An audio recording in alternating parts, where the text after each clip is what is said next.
vocês. Para a gente que é dessa área, sempre é um prazer compartilhar um pouquinho de conhecimento. Eu espero que vocês gostem da temática e gostem do material que eu preparei para vocês. Qualquer coisa, podem me perguntar, só que como eu estou apresentando, eu não consigo visualizar. Então, Lu, eu vou pedir para você, se alguém fizer alguma pergunta no chat, alguma coisa, para você me passar, por favor, tá? Meu nome é Raquel, eu hoje sou doutoranda em Ciências Contábeis, mas isso só serve para dizer que a gente tem que ficar a vida inteira em constante aperfeiçoamento, né? A gente não pode se acomodar. A minha primeira formação é em administração, então esse convite para mim foi especial porque eu tive a sensação do bom filho a casa torna, né? Falar para a turma de administração, para mim, é sempre um prazer falar de temas mais relacionados à administração.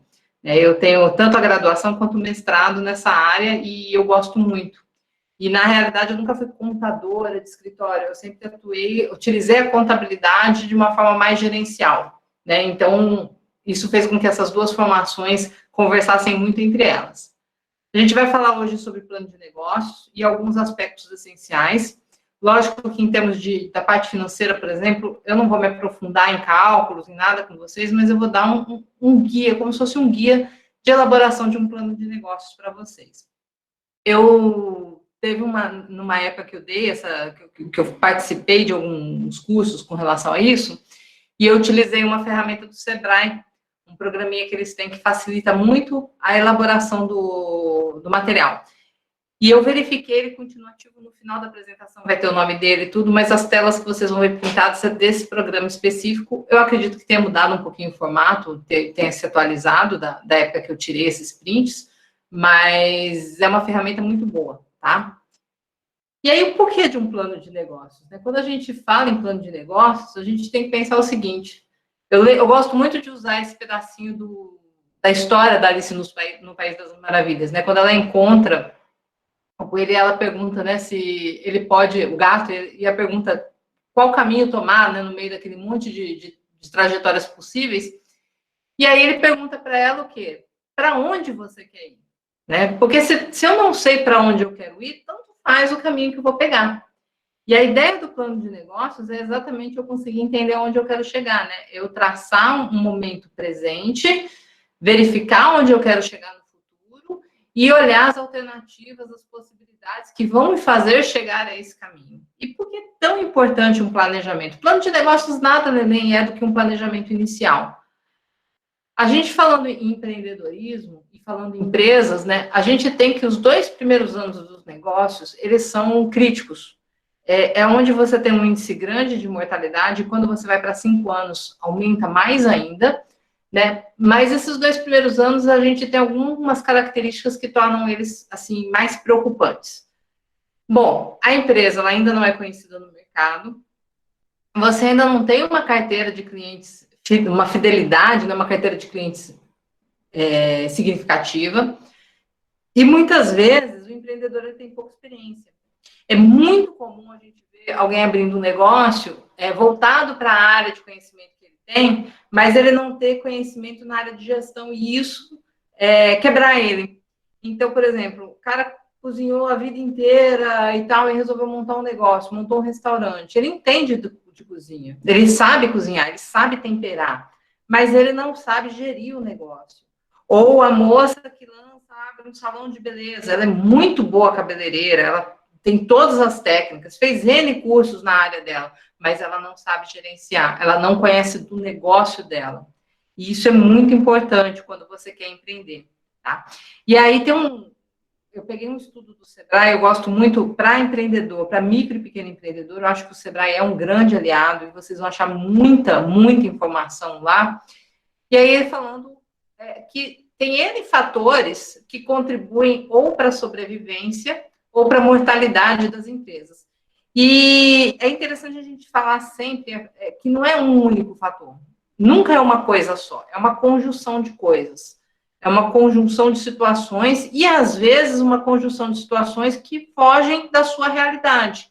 Por exemplo, eu posso ter feito tudo certo, eu posso ter planejado tudo maravilhosamente bem, Ninguém previa que ano passado iríamos entrar numa pandemia, os comércios iam fechar, as empresas iam fechar, a gente ia ter todo esse um ano aí, todos estamos vivendo, né? E aí, de repente, tudo que você planejou pode ter ido por água abaixo, e não foi sua culpa, né? Então, essa conjunção de fatores, elas vêm de fatores que a gente consegue, os controláveis, e os inesperados. O que cabe a nós, enquanto empreendedores, fazer? Tomar todas as medidas possíveis para atenuar os fatores de riscos que a gente tem condição de administrar. E estar preparado para alguma eventualidade. Mas uma situação tão extrema, às vezes foge do nosso alcance. Eu não sei como está aí na Baixada Fluminense, mas aqui é impressionante. O centro da cidade, eu moro em Juiz de Fora, Minas. O centro da cidade, a quantia, o volume de comércios assim, de gerações que estão fechando as portas, né? Então, fugiu do controle, não há reserva, não há provisão que muitas vezes dê jeito. Agora, eu também enxerguei muita gente se mexendo e se reinventando nessa pandemia. Um monte de loja que não tinha rede social começou a vender online, começou a fazer serviço de entrega, um monte de restaurante que era tradicional e que não fazia uma entrega, agora está fazendo. Então, teve muita gente que conseguiu sobreviver, pode até não estar conseguindo ter grandes lucros e tal, mas está sobrevivendo. Então, algumas situações que a gente vê que são críticas. Tipo de ocupação do empresário, é mais comum um empreendimento onde a pessoa está desempregada antes,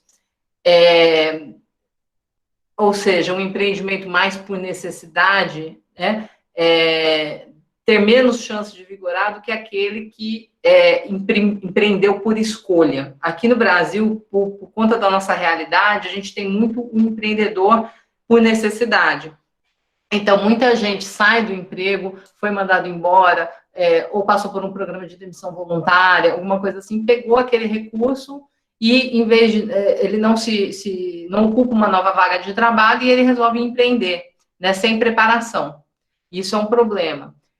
A experiência no ramo, então, se eu quero montar um restaurante, se eu quero montar uma lanchonete, se eu quero montar uma fábrica de chinelos, se eu quero montar uma empresa de construção civil, uma prestadora de serviços de internet, de marketing, uma coisa, o ideal é que eu conheça do negócio, né? Se eu tiver experiência no ramo, melhor ainda.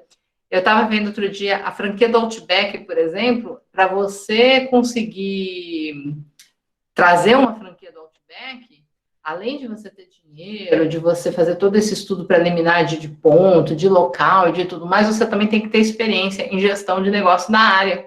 Senão você não é aprovado como franqueado, tá? Porque eles sabem que isso é essencial, isso faz uma diferença fundamental na possibilidade do negócio dar certo.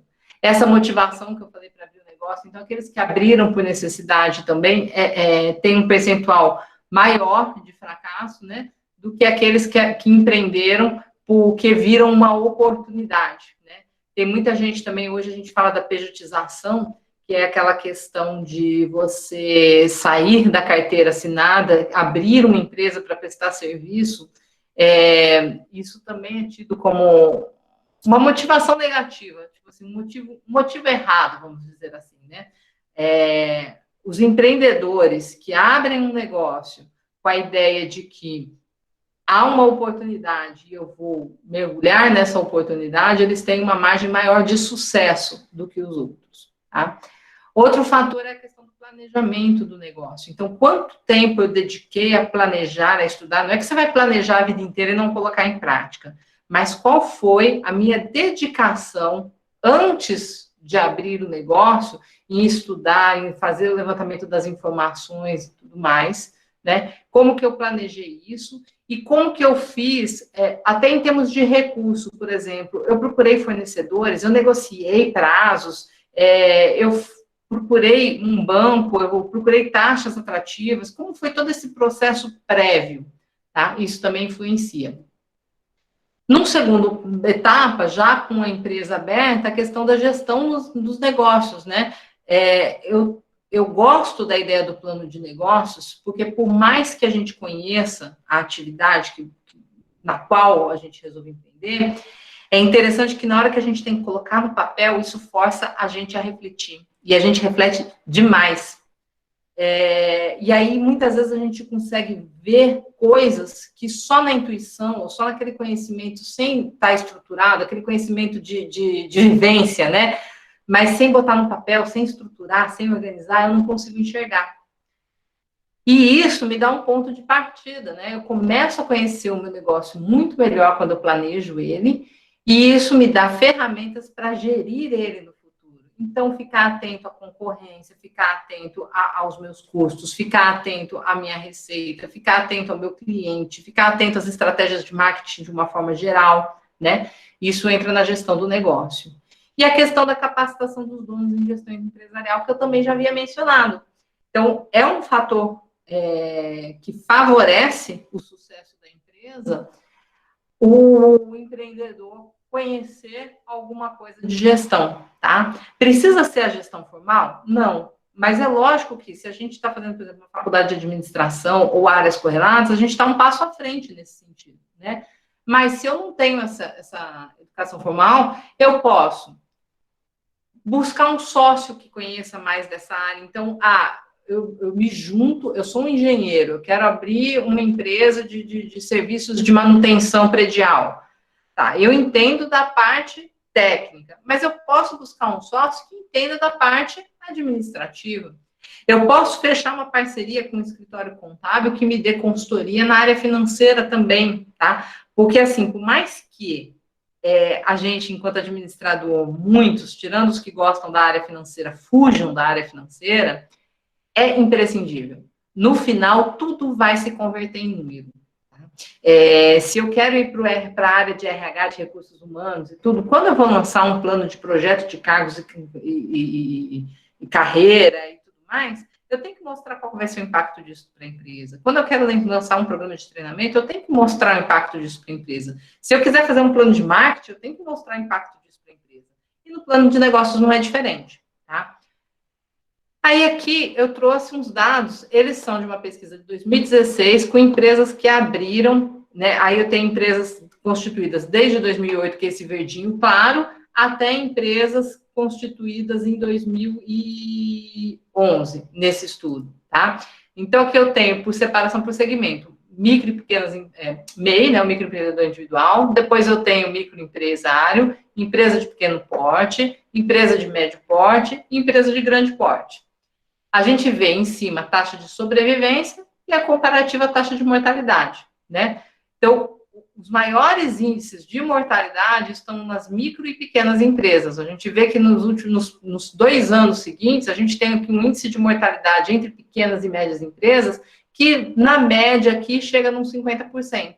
É muito. Olha a comparação disso com empresas de pequeno porte, médio e grande porte. São empresas que normalmente têm uma estrutura e são pensadas mais, são mais trabalhadas, você tem uma gestão mais profissional também, tá? Na continuidade aqui, eu fiz questão de dar uma procuradinha na Baixada Fluminense, como que estava a situação, né? Então, aqui eu não estou separando o porte, tá? Eu estou vendo uma média de sobrevivência em 2 anos, considerando tudo, desde o MEI até a empresa de grande porte. E a gente vê aqui, ó, Belfor Roxo, em 2 anos, a gente teve, em 2012, foram 3.495 empresas, ela só perde aqui, né, para Duque de Caxias, São João de Meriti, desses municípios que eu busquei, e eu tive uma taxa de sobrevivência aqui de 84,8%. Das cidades, dos municípios vizinhos aí, é a maior taxa de sobrevivência. Isso eu achei interessante. Aí, vamos agora, então, já que eu fiz essa pequena introdução dessa necessidade, já falar assim, o que é um plano de negócios, né? Um plano de negócio nada mais é que um relatório, né? Onde eu vou juntar todas as informações do meu negócio, fazer um levantamento, e aí eu vou fazer um levantamento que tem que ser multidisciplinar. O que eu quero dizer com isso? Ele tem que abranger todas as áreas, que é interdependente, eu tenho que contar com informações de todas as áreas, e a ideia é que eu consiga entender onde eu estou e projetar para onde eu quero ir, e aí eu tenho um espaço entre onde eu estou e onde eu quero ir. E eu tenho que descobrir qual caminho eu tenho que fazer para chegar onde eu quero ir, né? Eu vou traçar esse caminho. Então, algumas características, eu gosto sempre de falar isso, né? Ele é interdependente, eu preciso. Trabalha junto, é isso que eu quero dizer com interdependência. Trabalha junto. RH, marketing, logística, produção, finanças, eles têm que trabalhar junto, eles têm que conversar, os departamentos conversam entre si. Ah, numa empresa pequena que é só eu e mais uma pessoa. Você vai ser tudo, você vai ser produção, você vai ser logística, então você vai produzir, você vai ter que ir lá no correio ou na transportadora despachar, você vai ter que fazer o seu caixa, você vai ter que administrar sua rede social, você vai ter que fazer o pagamento do seu funcionário, e assim, mas numa empresa grande, cada um vai ter a sua função, mas ainda assim, sempre tem que ter um diálogo. As áreas, elas não podem ser isoladas, elas têm que estar conectadas. E a ideia da multidisciplinaridade, né? Eu preciso de tudo, com todos esses conhecimentos. O curso de administração, às vezes a gente fala isso, eu gosto da parte de finanças, sabe? Por que eu tenho que estudar motivação? Por que eu tenho que estudar empreendedorismo? Por que eu tenho que estudar projeto?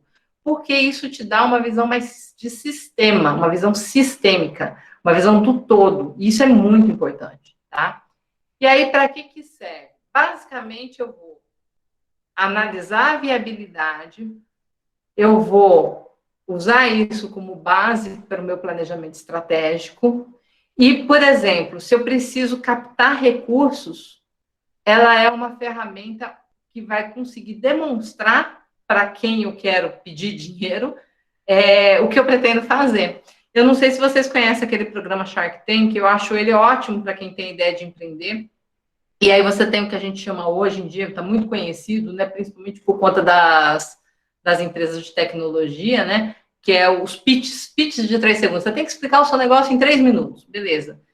E é basicamente isso, mas para você chegar naqueles 3 minutos, com as informações essenciais, você tem que ter estudado o seu negócio inteiro, tá? Aqueles 3 minutos estão por trás daqueles 3 minutos tem todo esse planejamento que a gente vai ver hoje.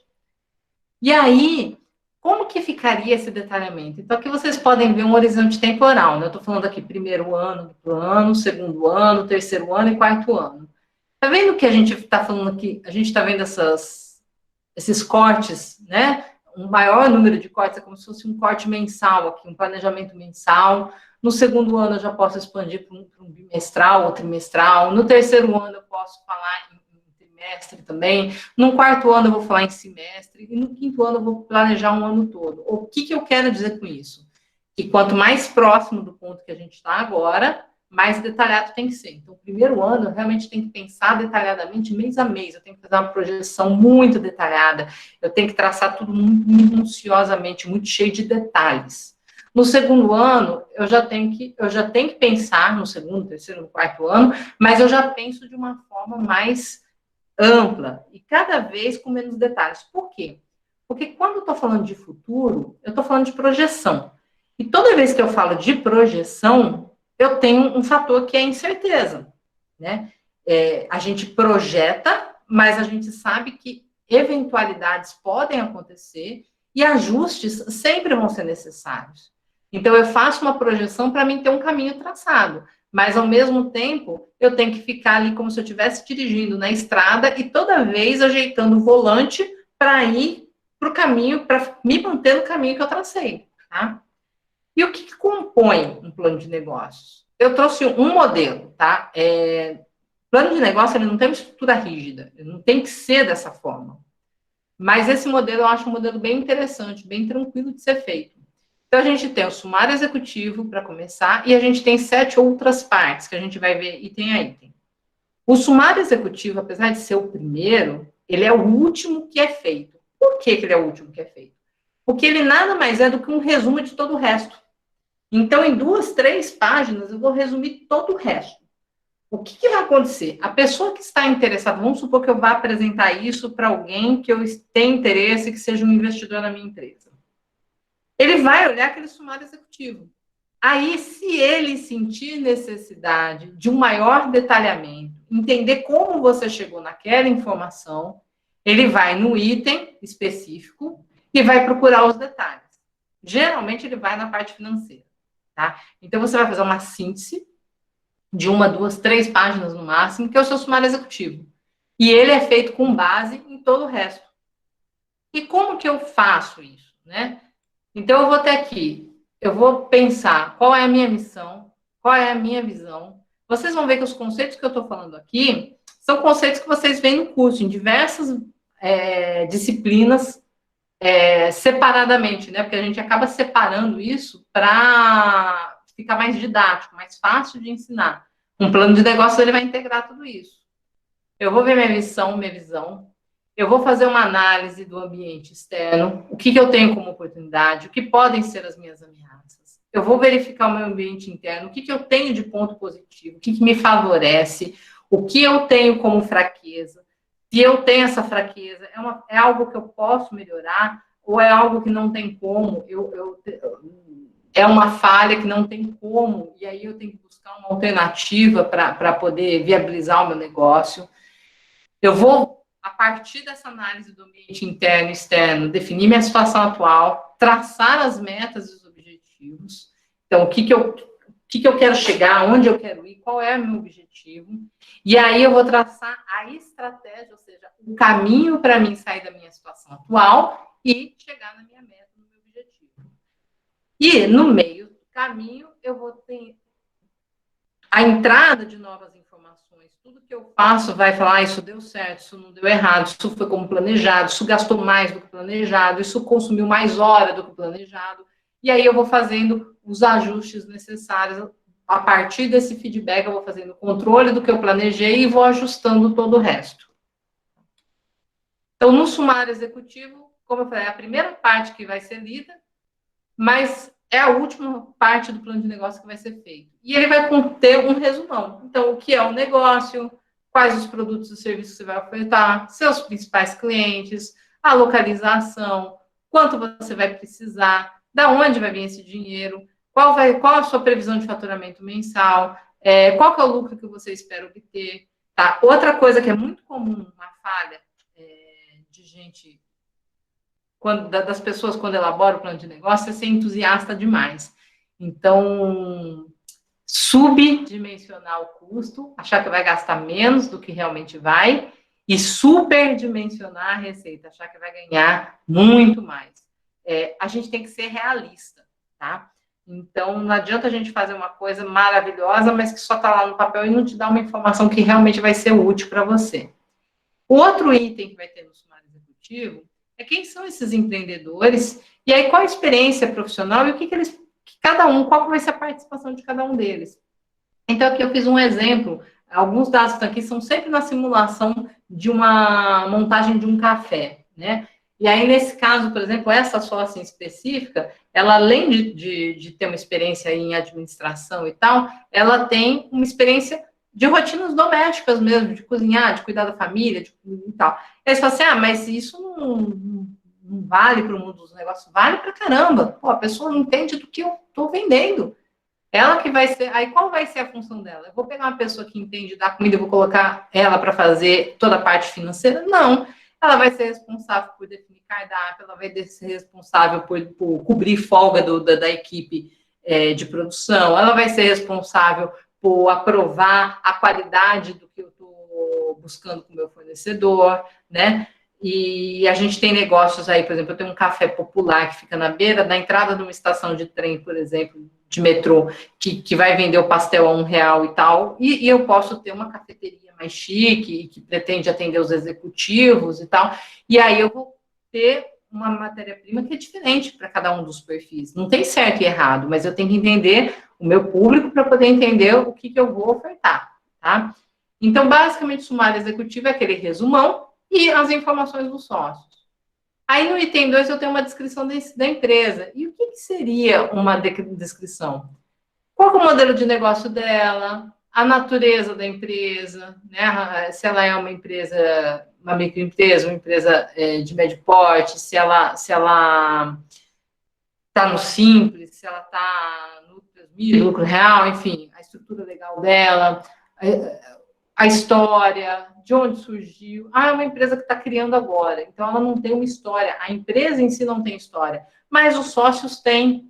E por que não valorizar a história dos sócios? Se foi através delas que os sócios chegaram à conclusão que abrir este negócio seria interessante. Sobretudo se eles têm experiência na área que eles escolheram, tá?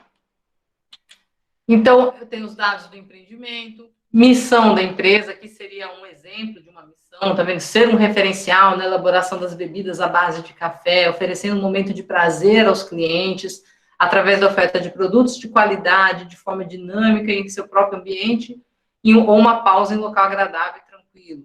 Então, eu estou colocando aí que eu quero ter um diferencial de qualidade. Não é, aí você já vê que não é um fast food, por exemplo. O cara não vai pegar aquele café e sair. Não. É o que o negócio se propõe, né? Setores de atividade. Então, eu tenho que entender em qual setor eu vou atuar, tá? Eu vou atuar na venda de grãos, eu vou fazer uma produção de eólica, eu vou ter um comércio de lojas, eu sou um prestador de serviço, né? O que é, qual o setor da minha empresa, em que área eu atuo? Forma jurídica, né? Então, se é um empresário, se é uma sociedade limitada, se é uma empresa de capital aberto. Gente, a estrutura, a gente está com foco aqui, que eu acho que é a grande realidade da maioria dos brasileiros, né? O que mais emprega no Brasil são os pequenos negócios, mas isso tudo vale para empresas de grande porte, de qualquer porte, tá? É eu conhecer o meu negócio. Qual é o enquadramento tributário no âmbito federal, estadual, municipal? Então, no âmbito federal, eu sou MEI, eu sou simples, eu sou lucro presumido, eu sou lucro real, eu vendo mercadoria, eu compro mercadoria, eu pago ICMS, né? Eu sou prestador de serviço, eu vou pagar ISS. Então, isso tudo tem que deixar claro, tem que entender, porque isso tudo impacta no custo da minha empresa. Qual o capital social da empresa? Então, quanto dinheiro os sócios vão colocar? Qual a distribuição desses recursos? Como que está? E de que forma que eu vou conseguir esses recursos? Né? Vai ser o dinheiro só dos sócios? Eu pretendo pegar dinheiro no banco? Tem algum programa de banco de desenvolvimento, por exemplo, regional, que está oferecendo algum tipo de empréstimo com valor baixo para o meu segmento? Às vezes tem uma política, né?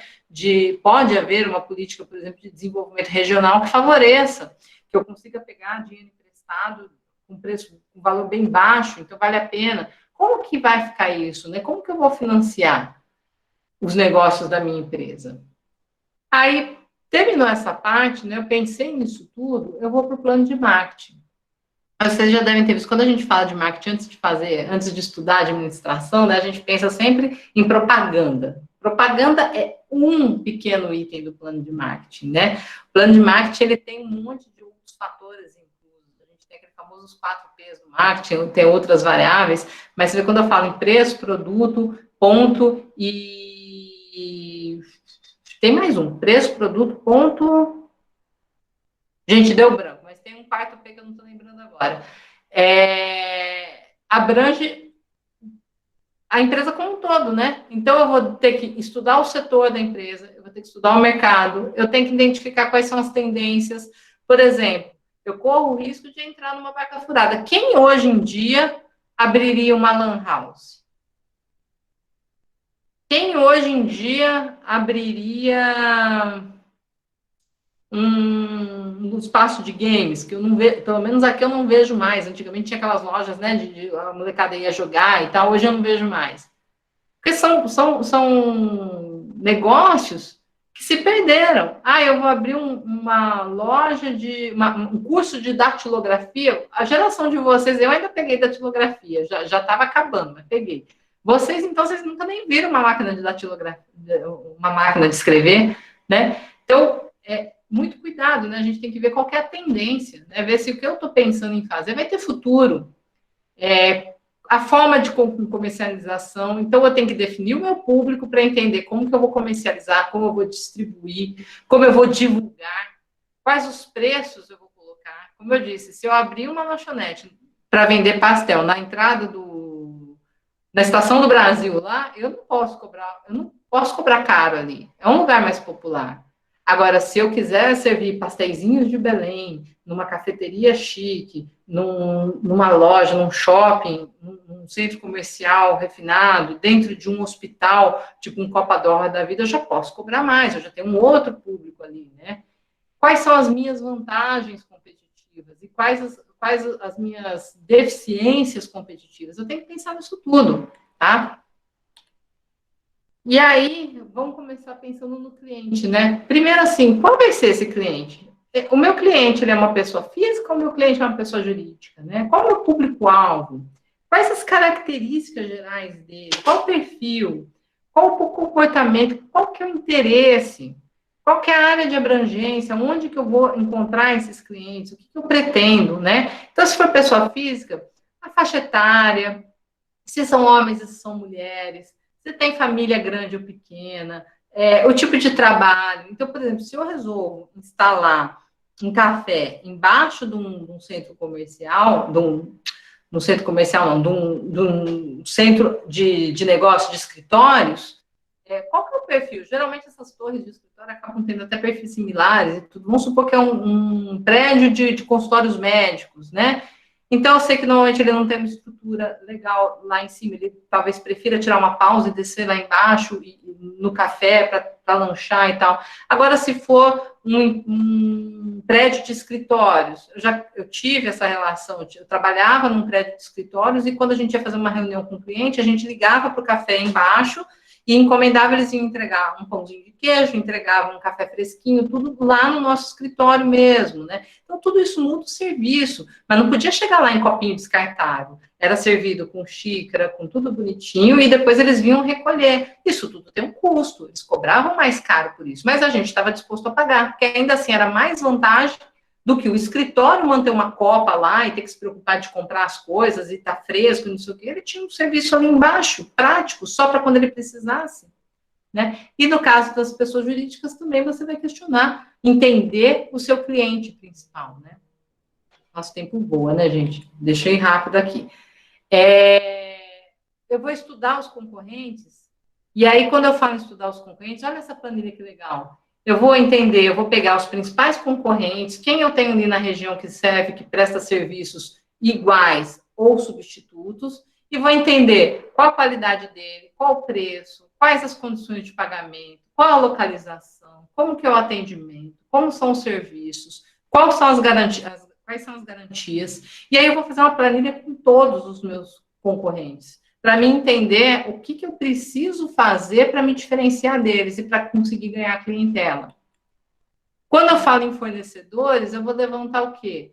O que cada fornecedor vai me entregar, qual o preço, quais as condições de pagamento, qual o tempo de entrega, porque isso tudo vai ser essencial. Se eu tenho um fornecedor que me entrega, eu faço pedido hoje e amanhã já está aqui, eu não preciso ter um estoque grande daquela mercadoria. Agora, se eu tenho um fornecedor que eu preciso de 2 meses para me entregar a mercadoria, eu tenho que ter no meu estoque o mínimo de 2 meses desse produto para me atender, né? Então, isso tudo é essencial. E o interessante é você sempre buscar fornecedores substitutos. Então, eu posso até ter um fornecedor ao qual eu sou fiel, mas se em algum momento aquele fornecedor me criar algum problema, gerar alguma dificuldade, não puder me atender, eu tenho um plano B.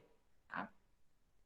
E aí, análise dos riscos. Tem algumas coisas aqui. Eu tenho a questão das barreiras de entrada. Então, eu tenho que entender o seguinte, eu vou montar esse negócio. O que impede de outra pessoa montar outro negócio desse do meu lado, né? Eu tenho que entender quais são essas barreiras para ver até que ponto eu estou seguro. Os efeitos da economia, que a gente falou da pandemia. Hoje em dia, se eu for montar um plano de negócio, eu tenho que considerar quais as perspectivas dos efeitos dessa pandemia serem atenuados. Daqui a quanto tempo? Como que eu vou sobreviver até lá? Né? Política, todo ano de eleição as coisas ficam meio incertas, né? E por aí vai. Controles governamentais, então, esse setor é regulado, por exemplo, se eu quiser entrar numa linha de distribuição de energia elétrica, que é absurdamente caro, é super concorrido e tal, mas, além de tudo, é um segmento regulamentado, telefonia é regulamentado, né? Sazonalidade, por exemplo, eu vou montar uma loja de moda praia, eu sei que o boom de venda vai ser no verão, e como que eu vou sobreviver o resto do ano? Eu tenho um plano B, eu vou vender roupa de ginástica, o que eu vou fazer? Eu vou criar caixa no final do ano para me manter no resto do ano, né? setores de estagnação, retração, aquele exemplo que eu dei, se é algo que está com uma tendência de acabar, eu vou ter mais oferta do que procura, né? Será que já está saturado? Será que vale a pena abrir mais um negócio desse? E se há monopólios ou não, aí é mais para grandes organizações, como eu falei, Petrobras é um exemplo de monopólio aqui no Brasil, tá? Quando eu falo da descrição aqui do plano de marketing, eu tenho outro item que é, né, a descrição dos principais produtos e serviços. Então, o que eu vou vender? Aqui nesse exemplo, eu coloquei aqui alguns, né, itens. Vou vender expresso, cappuccino, café carioca, chá especial, chá tradicional. Quais os preços de venda? Qual a estratégia promocional? Eu vou visitar, vamos supor que eu estou numa torre comercial, eu vou visitar cada um dos escritórios e oferecer, eu vou criar um programa de fidelidade, eu vou divulgar nessas revistas especializadas em cupom, o que eu vou fazer? Como que eu vou comercializar? Vai ser cliente balcão, ou seja, aquele que consome no lugar? Vai ser cliente que eu vou entregar? Por quê? Isso influencia no espaço que eu tenho que ter, na estrutura que eu tenho que ter. Qual vai ser a localização? Por que aquele lugar? O que eu espero conseguir colocando um negócio naquele lugar? Tá? Aí eu tenho o layout, eu tenho que distribuir, aí eu posso contratar um arquiteto, eu posso fazer eu mesmo, enfim, mas eu tenho que desenhar, eu tenho que descrever, e o layout ele não pode ser só bonitinho, ele tem que ter um fluxo lógico de desenvolvimento das atividades. Eu tenho que montar as minhas estações de produção da comida, no caso do café, tudo de uma forma lógica. Eu tenho que estruturar as mesas de uma forma que a circulação seja possível, né? E aí, qual a minha capacidade produtiva, minha capacidade ou comercial, ou a minha capacidade da prestação de serviços?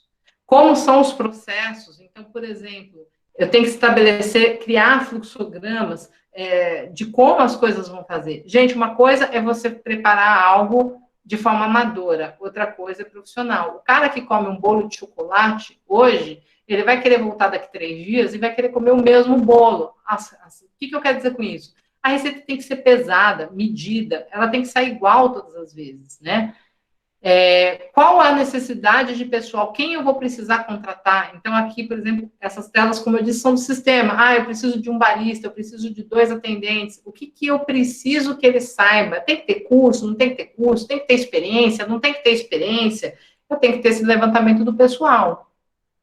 E aí eu vou para a parte do plano financeiro, né? Então, quando eu faço todo esse levantamento, depois eu vou começar a converter isso em dinheiro.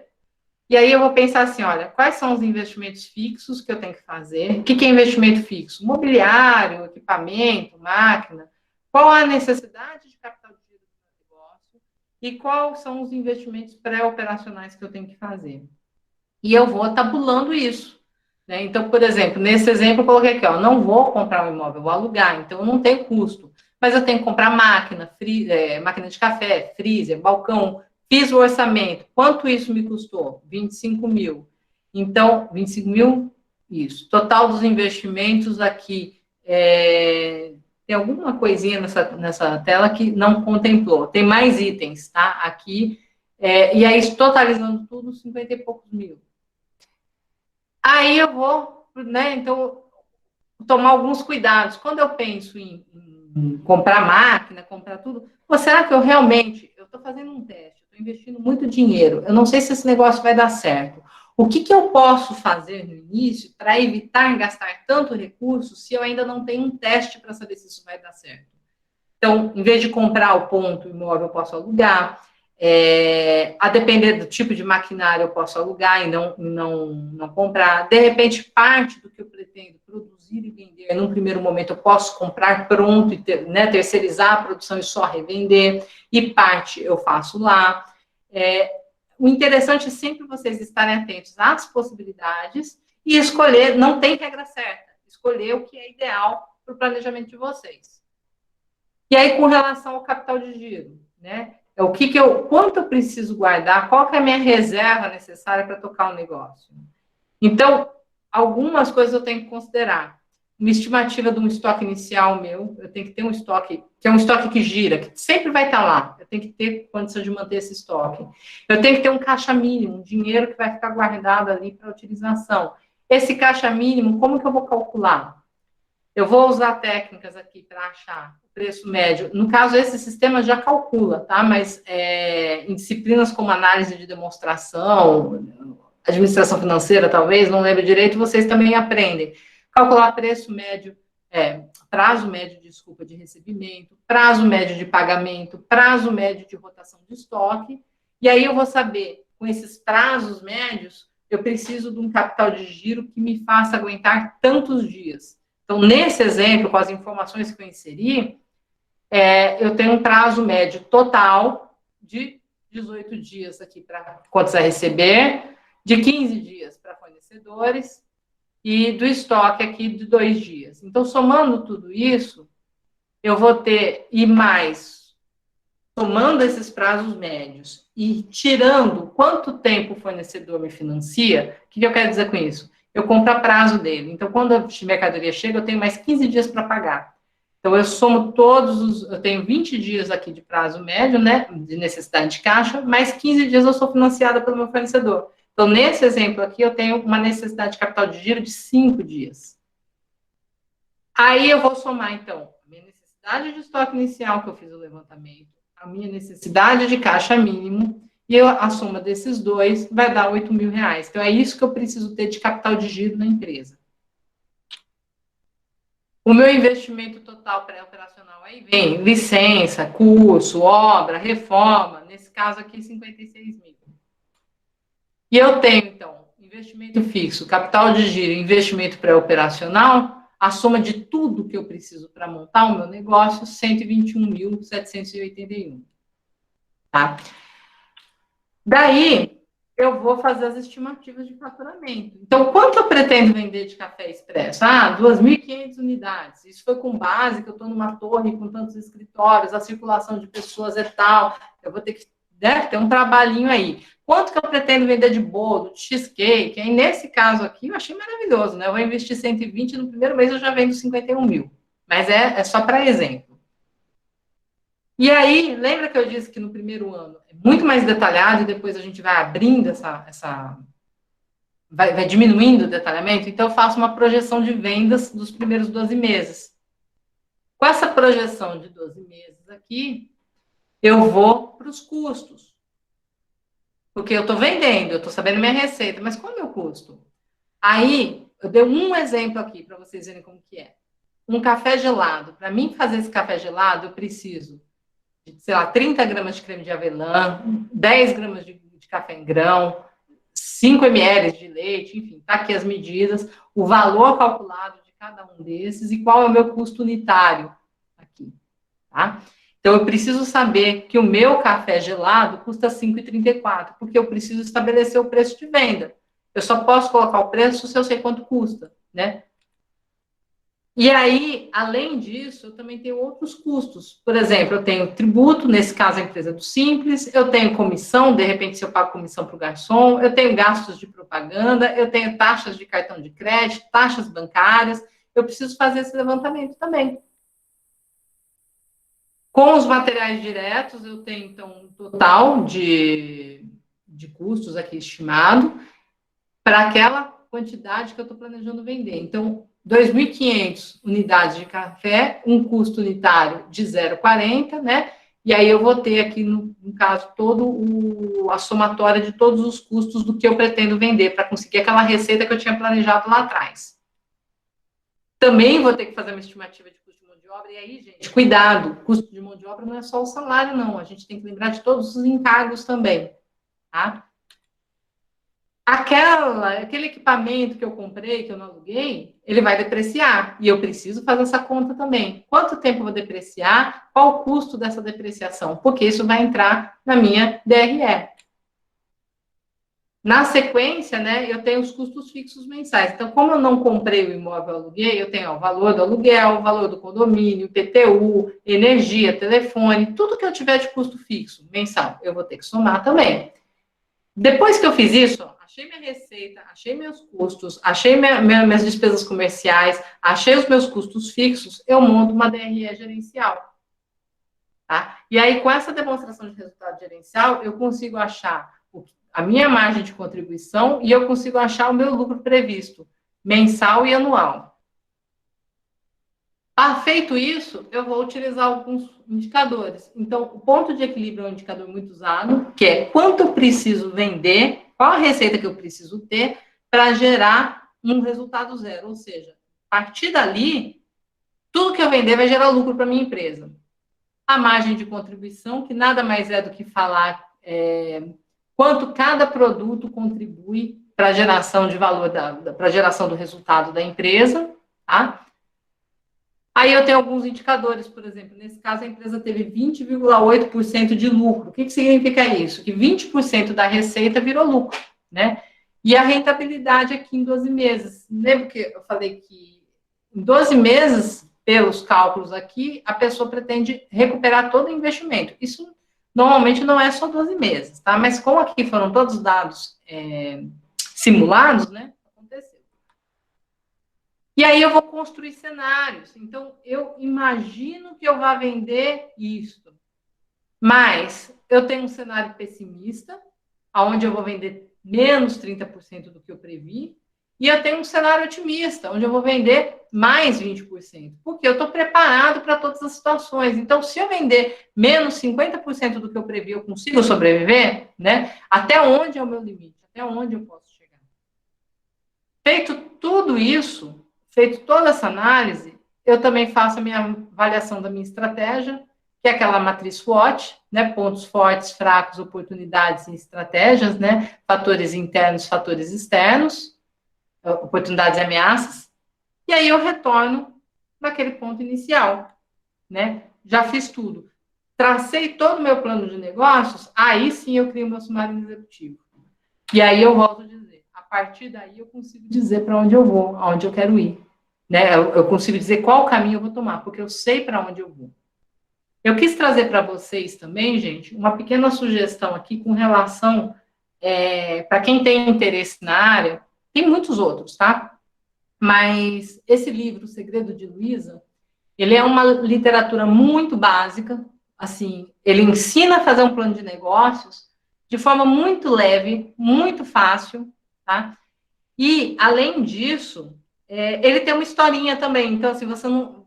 Ele tem a história, ele conta a história, e, por outro lado, ele pega e vai ensinando a fazer o plano de negócio. Então, você consegue se distrair. E quem quiser só ler a história, é só pular os quadrinhos onde tem a parte metodológica da construção de plano de negócios. O livro do Gustavo Cerbasi é mais com relação a empreendedorismo, não na criação de plano de negócios, tá? O programa que eu falei para vocês, ele está ativo, é só procurar SP Plan ou fuçar um pouquinho na plataforma do Sebrae, buscar no Google ali, facinho de achar. Ele te dá um passo a passo, ele facilita muito, porque você não tem que se preocupar em montar a planilha, ele vai montar isso para você. Alguns filmes e séries e programas que eu acho interessantes. Esse Madame C.J. Walker tem na Netflix. São 4 episódios só, conta a história dessa empreendedora. Foi a primeira mulher a virar milionária nos Estados Unidos, numa época que ser milionário era muito mais difícil do que é hoje. Detalhe, afrodescendente, e a ser milionária sem receber herança ou sem casar com ninguém que tenha dinheiro, por conta própria. Né? Ela empreendeu, ela saiu de uma lavadora, ela era lavadeira, e através de produtos, né, cosméticos que ela desenvolveu, ela conseguiu virar uma milionária. Fome de Poder já é um filme um pouquinho mais pesado, mas conta a história do McDonald's, é bem interessante. A Procura da Felicidade já é mais um filme sobre perseverança. Eu acho que quem não assistiu é um mega filme, tem pontos aí muito interessantes. E eu sugiro também o Shark Tank Brasil, que passa às sextas-feiras, eu não lembro em qual canal que é, desses de TV fechada, e que para quem pretende entender, tem pitches bem interessantes, trazem muitas ideias. Outra coisa, né, esse já é um plus, eu prometo, Luciana, que está acabando, esse já é um plus, só algumas coisinhas que eu coloquei hoje, assim, o que mais que eu devo pensar, né, porque eu falei da parte técnica.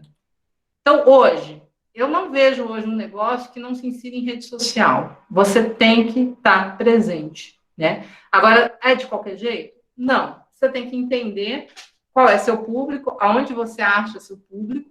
Né? Então, a gente tem Facebook, tem LinkedIn, tem Instagram, tem Twitter, né? E interagir com ele. Outra coisa importante, Se você resolve empreender, a sua imagem fica diretamente relacionada ao seu negócio. Hoje, eu não empreendo. Eu tenho uma empresa de consultoria, então eu empreendo sim. Eu tenho a minha empresa, eu presto serviço de consultoria, mas hoje eu sou coordenadora de curso e tudo mais. O que eu faço, e sou membro do Conselho Regional de Contabilidade, o que eu faço repercute no Conselho de Contabilidade, repercute na faculdade que eu represento. Então, eu tenho que tomar cuidado, né, com a minha imagem. A gente, às vezes, esquece e continua com foto da cachaçada no Instagram e não sei o quê, tá, mas aí, de repente, você quer passar uma imagem séria e o cara vai acessar a sua rede social pessoal e ver você lá, na manguaça, tomando todas, não sei o quê. Será que isso é legal para a imagem do seu negócio? Então, cuidado, tá? Existe, sim, correlação muito significativa da sua imagem e da imagem do seu negócio dentro das redes sociais. E não esquece, jogou na internet uma vez na vida, já era, tá? Então, você tem que definir o seu público, ver em qual lugar você tem que ser mais atuante, de que forma você vai ser mais atuante.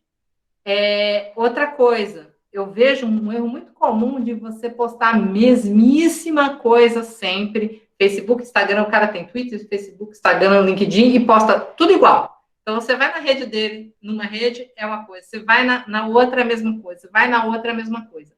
Cada rede social, ela tem um formato diferente. E a gente tem que respeitar esses formatos na hora de divulgar. Eu trouxe como exemplo, se vocês quiserem entender um pouco isso que eu estou falando, olha o Facebook, o LinkedIn e o Instagram do CRC de Minas Gerais. Tudo está conectado, tudo é interligado, mas os formatos e as formas, os formatos são diferentes e muitas vezes os conteúdos são diferentes, tá? Sugiro que vocês sempre acompanhem perfis de pessoas empreendedoras nas redes sociais e que não necessariamente, principalmente da área que você quer atuar, mas não necessariamente só delas. Então, eu trouxe aqui alguns exemplos. Então, a Deixa Ela Treinar, e aí por isso que eu falo que a imagem se confunde. A dona da empresa é a Nanda Dias Coelho, ela fez parte do Shark Tank, ela é daqui de Juiz de Fora, então eu conheço bem o trabalho dela. É legal vocês verem essa interação entre rede pessoal e rede do negócio. A Bom Brasileiro, é uma padaria daqui local também, o Hélio é o dono da Bom Brasileiro, para vocês verem. E aí, mas isso é só para negócio pequeno? Não. Aí eu trouxe a Suno. A Suno é uma empresa que vende relatórios de análise de empresas, para quem está no mercado de capitais, é uma empresa grande. E o Thiago Reis é o dono da Suno. E vocês podem entrar. E a Suno também tem outra coisa que eu acho interessante. Ela não é um único perfil. Ela tem o Suno Research, o Suno... Ela tem 3 ou 4 perfis no Instagram, e cada um trata de uma coisa diferente, sendo do mesmo grupo, mas cada um trata de uma coisa diferente. E os analistas da Suno também têm um perfil no Instagram, vários deles, e cada um é especialista numa área, e aí no perfil pessoal dele ele trata aquilo, aquela área dele, e um pouquinho da vida pessoal. Eu acho que dá um temperinho, eu acho legal. Cuidado para não exagerar na vida pessoal demais, também a depender do perfil que você quer traçar. Então, essas são algumas dicas que eu dou de rede social. Outra coisa que eu falo, fica atento às mudanças. A gente tem uma tendência, às vezes, a ver que, isso atrapalhou minha vida, mas sempre aonde tem alguém chorando, tem alguém vendendo lenço. As oportunidades estão aí em todos os lugares. Outra coisa, você tem que conhecer, você tem obrigação de conhecer o seu negócio melhor do que qualquer um. E aí, mudando de empreendedor do negócio para empreendedor de empreendedorismo de carreira, se você estiver trabalhando numa empresa, a sua obrigação, não interessa que você trabalha eu trabalho no RH só, eu trabalho só no financeiro. Sua obrigação é conhecer a sua empresa, saber o que ela vende, qual é o perfil de cliente dela, qual o produto dela. Você tem obrigação, se você quiser fazer um bom trabalho, você tem que conhecer o que você vende. E não romantismo e empreendedorismo, tá? Não eu não gosto muito de ter uma frase que fala assim, ame o que você faça, que você nunca vai trabalhar na vida. Eu discordo, acho que você vai trabalhar e vai trabalhar pesado. Só que você vai ter prazer no que você faz se você escolher algo que você gosta. Mas o trabalho não tem como fugir dele, tá? Você só vai dar certo se você se dedicar ao que você pretende fazer. Então, não romantize. É 99% de preparação, trabalho, noite sem dormir, final de semana, tudo que tem direito, e 1% de sorte, 1% de paixão, tá? Então, assim, não é para desanimar, mas eu acho que a gente vai... quando a gente desconstrói essa imagem, eu tenho gente que eu conheço, cozinha bem pra caramba, aí começa com o negócio, isso é na família, tá, gente? E aí, começa a reclamar depois, começa a vender pizza. Ah, mas eu tenho que trabalhar. Cara, todo mundo com a pizza no final de semana. Se você não quer trabalhar no final de semana, você tem que procurar outro negócio. Né? Ou então vende pizza congelada, sei lá. Mas pizza assada na hora que não seja no final de semana, você não vai para frente nunca se você não trabalhar no final de semana. Então, entenda seu negócio, não romantize, se prepare, esteja atento às mudanças constantes da nossa sociedade, tá? Nunca a gente teve numa geração que tudo muda muito rápido, tão rápido quanto agora. Tudo sempre mudou, mas não tão rápido quanto agora. E aqui eu me despeço de vocês, né? Se vocês, por acaso, quiserem, sintam-se à vontade de me seguir nas redes sociais. O meu conteúdo lá acaba sendo voltado mais para um público da contabilidade, mas eu sempre também estou trazendo outras coisas. E foi um prazer poder estar com vocês. Luciana, deixa eu parar a apresentação aqui também. Obrigada, Raquel, pela apresentação. Eu tentei ser rápida, né? Você viu? Desculpa, não, você foi rápido demais em alguns itens. Não, mas também a gente acabou entrando um pouquinho atrasado, esperando dar tempo para o pessoal entrar. Vai ter nítidas presença sim, já vou passar. Só para fazer um adendo aí, realmente você tem razão. Na verdade, você trabalha muito mais como empreendedor, porque a responsabilidade é 100% sua de tudo, né? Então, tem pessoas que acham que vai entrar no negócio, vai colocar no negócio, porque eu quero trabalhar pouco, eu não quero trabalhar nada. Você até tem condição de botar um negócio meia boca para sobreviver.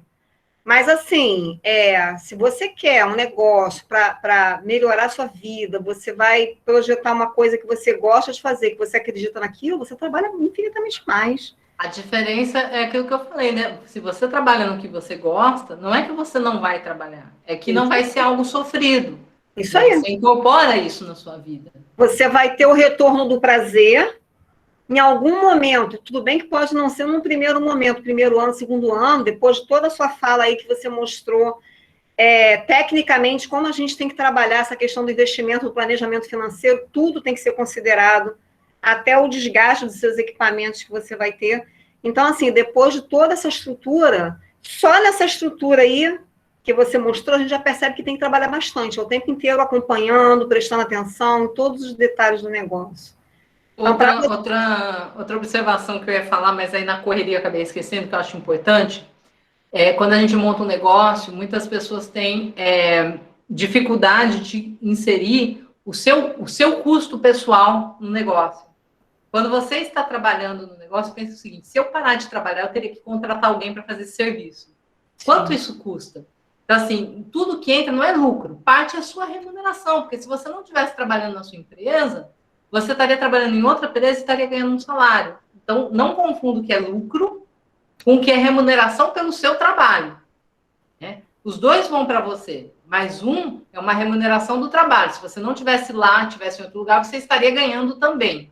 E outro é o lucro do seu negócio. É isso aí, pessoal. Perguntas, podem colocar no chat ou pode fazer até no áudio diretamente, que a Raquel é super gente boa, super tranquila, e tenho certeza que ela vai responder com o maior prazer. Alguma dúvida? Eu vou providenciar aqui lista de presença para vocês, mas estou abrindo para vocês perguntarem. Assim, pode aproveitar, gente. Aproveita. Uma coisa também que eu acho interessante. Gente, só começa, principalmente negócios que precisam de rede social, aí a pessoa tem medo, ou eu falo que eu enfrento esse medo, por exemplo, de achar que nunca estou preparado o suficiente. Começa. Errar, todo mundo erra. Não existe ninguém que não erra. O que acontece é que tem pessoas que se fecham e só contam vitórias, né? E tem pessoas que não têm problema nenhum em falar, eu quebrei, eu fiz burrada, não sei o quê. E todos vocês devem conhecer pessoas desses dois, com esses dois perfis. Então, assim, errar a gente erra, mas a gente aprende de uma forma tão maior com o erro do que quando a coisa está suave, que vocês não têm noção. Então, mete a cara, vai, errou, sacode a poeira e levanta de novo. tá? A gente não tem que ter medo do que as pessoas pensam, para quem eu vou prestar conta. Não, vai atrás do sonho de vocês. Movimentem-se, não se acomodem na vida. Professora, muitas das vezes a pessoa vai abrir um negócio e tem aquele pensamento, vou abrir um negócio e vou ter logo em seguida a lucratividade dela, né? Sem contar que, assim, porque eu já ouvi, né, algumas pessoas que abriram um negócio e falou que, tipo, os primeiros anos, o primeiro ano, o segundo ano, foi puramente, assim, só de capital para poder investir na empresa. Depois do segundo, terceiro ano que foi vindo a lucratividade da pessoa, né, que ela podia tirar ali o lucro dela. Você viu quando eu falei, alguns fatores que são responsáveis, né, favorecem ou o sucesso ou a mortalidade da empresa? E aí eu comentei que aqui no Brasil a gente tem muita questão do empreendedorismo por necessidade. Então, o que acontece? O cara monta um negócio e no primeiro, no segundo mês, ele já tá querendo tirar dinheiro para pagar o aluguel dele, para pagar a conta, para pagar escola de filho, e começa a tirar dinheiro da empresa num momento que não é hora ainda, né? Então, é um dos fatores que se você não tiver preparado, isso pode gerar um impacto negativo. Eu não vou dizer que pode fechar a empresa, mas pode fazer com que ela não tenha o resultado que ela poderia ter. Entendi. Outra coisa que a gente também tem que ter em mente reavalie principalmente se você está empreendendo, não só empreendendo, eu acho, hoje em dia eu tenho essa mente, tá? E isso vem de uma construção aí de 45 anos de história, né? A gente vai mudando e é normal. Estranho seria se a gente não mudasse, né, as opiniões. Hoje eu levo uma vida mais simples do que eu teria condição financeira de levar e me preocupo em fazer uma vida que, se minha renda diminuir, eu consigo manter essa vida dessa forma e prefiro investir esse dinheiro, pensando já em longo prazo, pensando daqui uns anos de aposentadoria e tudo mais. Então, assim, muitas vezes, você fala assim, mas eu não tenho dinheiro para fazer um curso que eu preciso para aprender tal coisa. Ou, eu não tenho dinheiro para comprar a máquina que eu preciso para começar o meu negócio. Mas, gasta com a balada, compra o iPhone, mal terminou de pagar as 12 prestações do iPhone, vai lá e troca por outro. Roupa de marca, de grife, de não sei o quê. Aí, talvez, a questão não seja nem você não ter, mas é a questão de você avaliar quais são as suas prioridades, né? E se preparar para isso. Então, eu acho que vai muito além. Eu gosto muito, para quem quer pensar um pouco dessa forma mais do comportamento, na economia comportamental, os livros do Gustavo Cerbasi são todos de uma leitura muito fácil e trazem pontos de reflexão bem interessantes. Eu sugiro a leitura, eu acho uma leitura interessante. Obrigada, Boa noite, professora. Boa noite, meninos e meninas. Eu sou Eliane, eu concluí o curso no semestre passado, aí na FABEL, de administração, e estou no terceiro ano já de empreendimento, na alimentação saudável, né?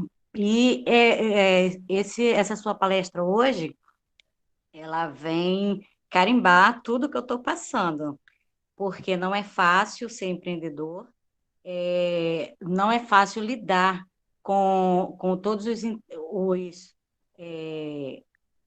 os movimentos da sociedade, né? Principalmente esse agora de pandemia. Eu comecei muito sem plano de negócio, apesar de estar fazendo administração, muito num pedido da minha filha. Então, não foi por empreender, não foi por ganhar dinheiro, não foi por outro motivo, foi apenas para ajudar minha filha. Gostei, continuei e estou lutando até hoje. Mas é muito complicado realmente você colocar em prática as suas teorias, porque são ótimas, as suas teorias que eu digo na administração em geral, porque você tem que estar atento a tudo, o seu fator interno e externo. E durante essa pandemia, a gente se viu num momento de se reinventar. Eu já sou de uma mente onde a invenção, para mim, já é muito complicada, muito difícil de lidar. a reinvenção, então, se dobra aí esse volume. Mas é muito interessante quando você fala que a gente realmente tem que dar prioridade, porque é isso, a gente tem que ter foco, a gente tem que dar prioridade, a gente tem que tirar os supérfluos e a gente tem sempre que aprender. E hoje eu estou nessa palestra, graças a Deus, para aprender um pouco mais, porque eu estou começando a me reinventar novamente. E isso é maravilhoso. Aí fica a dica para os meninos que estão começando, né? Estarem atentos a tudo que vier, seja no trabalho formal, seja no trabalho como empregado, como colaborador, ou seja como empreendedor. Estar atento a tudo, porque qualquer partícula que você acrescenta, ela pode não te dar diferença hoje, mas ela vai te dar diferença amanhã. E essas partículas que eu estou juntando ao longo desses 3 anos, eu estou agregando a minha marca, né? E eu procuro ver a diferença. Eu estou buscando um nicho específico e estou me especializando para poder atingir esse meu objetivo. E a Graça fala muito bem quando a lucratividade não vem no início, ela vem muito demorada, então a gente tem que ser perseverante mesmo. Muito obrigada pela sua palestra, viu? Foi De nada, ótimo. Eliane. Eliane, eu queria só acrescentar, então, uma fala ao que você colocou. Uma coisa que eu acho importante é um caminho árduo, como tudo que a gente quiser construir que tenha valor para a gente na vida, tá? Não é só a questão do empreender. O que eu sugiro sempre é que a gente, como eu falei, né, vai estabelecer um objetivo, uma meta, né, e traçar o caminho. Mas estabeleça pequenos momentos de conquista. Então, eu cheguei nesse primeiro estágio, ok. Se presenteie de alguma forma, estabeleça alguma coisa que seja importante para vocês, ou que seja o lazer, que seja algo, um presente, né? Porque a vida também não é feita só de abdicação. Se a gente passar a vida inteira, 5, 6, 10, 15, 20 anos, se privando de tudo, porque lá no futuro, né, eu pretendo colher algo, e não tiver esses pequenos prêmios no meio do caminho, eu vou me desanimar, né? Porque eu nem sei se o futuro vai chegar para mim colher tudo isso. Então, eu sugiro que nessas metas, quando a gente traça essas metas, e aí eu falo para a vida, tá, gente? Comemorem as conquistas, tá? Então, terminei a faculdade. Comemore. Eu quero comemorar com festa, com viagem, com comprar um presente para mim. Não interessa, cada um tem a sua escala de valor. Mas comemorem, celebrem as conquistas intermediárias. Não deixa para chegar só lá no fim. Porque se chegar lá no fim só, a gente desanima. Chega uma hora, você vai encarar bem o primeiro ano, o segundo, o terceiro, o quarto, vai chegar um momento que você fala assim, eu não aguento mais. Tá? Então, o que eu posso, assim, agregar à sua fala, né, como sugestão é isso. Presenteie-se de vez em quando com as conquistas que você vai tendo ao longo do caminho. A Eliane é um caso interessante, porque nesse sem querer, ela já está rendendo 3 anos no negócio. E realmente foi uma situação que ela nem esperava. Foi realmente para ajudar a filha dela, se eu não me engano, porque estava com problemas de saúde, porque o ramo dela é alimentação saudável. E ela está aí, ó, dentro dos desafios, com pandemia, sem pandemia, rendeu 3 anos aí, ó. Isso é mais ou menos muito por aí. legal. E ela gostou, a gente percebe que ela se envolveu, que ela não esperava, sabe aquele negócio que você não espera? Você entrou sem querer, e aí teve um boom, foi mais do que ela imaginou, e ela foi se envolvendo, e ela busca. Ela quer tudo certinho, ela tem aquela preocupação de se preocupar com a marca, de se preocupar com a qualidade, e ela faz o custo dela, ela calcula o custo dela proporcional, entendeu? Ela faz o rateio até pro gás que ela gasta. É bem legal. Mas assim, tá certíssimo, tá certíssimo. com muita seriedade e com muita responsabilidade. É muito bacana. E essa situação da pandemia aí, Eliane, veio agora para, tipo assim, é um grande desafio, que está sendo um momento muito difícil para todo mundo. Eu costumo dizer que quem passou por esse desafio, né, que foi a pandemia, a gente ainda está aí vivendo, encara qualquer coisa agora daqui para frente, é capaz de conseguir alcançar qualquer coisa. Não seremos mais os mesmos de antes. Professora, muito obrigada pela palestra, foi ótima. Que bom, eu fico Um momento de feliz. muito aprendizado. Ai, gente. Eu vou passar, eu passei já, na realidade, os slides para a Luciana. Então, aí, quem tiver interesse pode entrar em contato com ela. Eu disponibilizei esse material para vocês, que serve talvez como um guia aí para maior aprofundamento, né? Lógico que em 1 hora a gente não pode fazer muita coisa, né? Mas eu acho que serviu como um roteiro aí para vocês verem o que pode ser feito. Luciana, obrigada. Você me ensinou bastante, né? Você me ensinou bastante, até para fracionar o gás. Então, é difícil, é complicado, e a pandemia realmente veio para nos mostrar que nós temos capacidade de reinvenção e a gente só precisa de ter perseverança mesmo, porque está difícil para todo mundo. No ramo da alimentação, é um ramo que não para nunca, mas eu tive muitos clientes que foram dispensados, então automaticamente isso rebate sobre mim, né? E me vi obrigada a refazer meu serviço de minha maneira, como que eu vou falar? Esqueci o nome. Meu cardápio, refazer meu cardápio, refazer as minhas entregas, refazer tudo. E sim, eu tiro, Raquel, alguma coisa para mim, porque eu realmente comemoro todas as minhas conquistas. Eu, esse ano, estou completando 50 anos, é um peso de meio século, mas nunca é tempo para começar, né? Nunca é tarde para começar. E então eu comemoro, sim, todas as minhas conquistas e levanto toda vez que eu me abaixo um pouquinho. Então, estamos aí. Isso mesmo. Palestra. E eu quero sim seu material, Luciana, por favor, me manda, que é para acrescentar alguma coisa a mais para mim. Graça, valeu, você é ótima, garota. Você também, Liane. Parabéns aí. Tá aí, força, segue em frente. Vai dar tudo certo.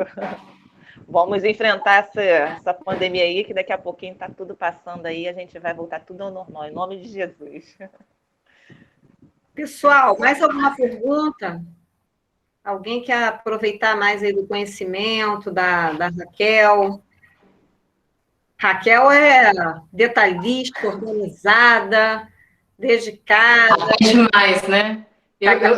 rigorosa. Eu tenho que mentalizar diariamente aquela frase do feito é melhor do que o perfeito, porque eu sou perfeccionista demais, sofro demais com isso. Né? Meia boca para ela não vale, não tem essa, não tem meio termo. E assim, isso é legal. Para mim, a Raquel é uma referência, principalmente nos estudos, a Raquel é uma referência. Muito dedicada, muito organizada. Tudo que ela faz com perfeição, ela não aceita meio termo, não. Alguém quer perguntar mais alguma coisa? Então, vamos encerrar a noite de hoje. Raquel, quero agradecer a sua generosidade, o seu carinho, de compartilhar conosco o seu conhecimento, assim, com muito orgulho, com muito, literalmente, carinho que você teve em estar conosco essa noite. E eu só tenho que te agradecer, amiga, tá? Foi um prazer.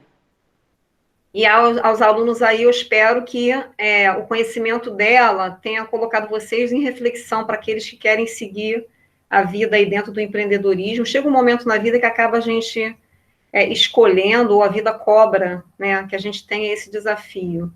E eu espero que isso agregue bastante para vocês, essa reflexão, vocês entenderem realmente que não é simplesmente, tem a luz, acendeu né, nos designers aí, acendeu a lâmpada, pronto, vou botar um negócio. É muito mais do que isso.